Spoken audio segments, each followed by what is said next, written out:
Relevant costing should only be used for decision-making purposes. It's not good for costing purposes, and it's not good to be used on regular basis. Most of the companies which use relevant costing, they take a lot of one-off projects. So they're doing their job, they have a permanent production capacity or whatever, and then they receive these ad hoc or temporary contracts, and they work that out, and then they would like to do a competitive bid for that. Generally, relevant costing is used for bidding process to see that how much does it cost to complete a job as minimum as possible, because we want to win that bid, or we want to win a new customer, so we charge them as low as possible. And that would mean that take into account the only costs which we will incur extra, and then charge the price as such.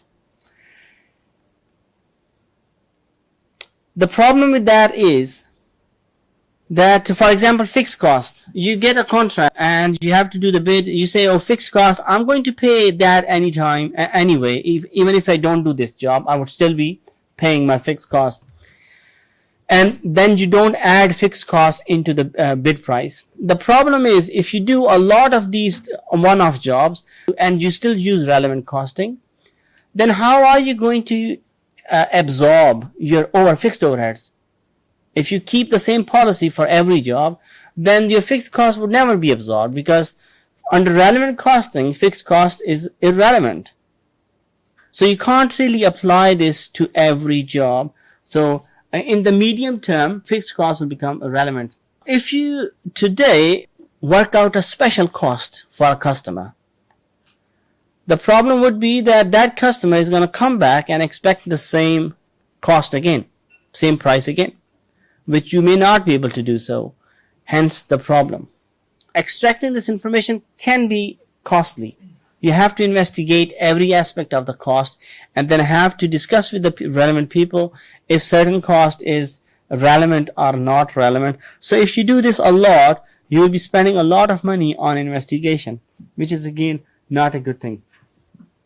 And then the data is not very easy to obtain. Relevant costing, as I said, started with that when you make a decision, the relevant costing only takes into account the financial aspects of decision making. Is it going to be profitable or not? Is it going to save us some cost or not?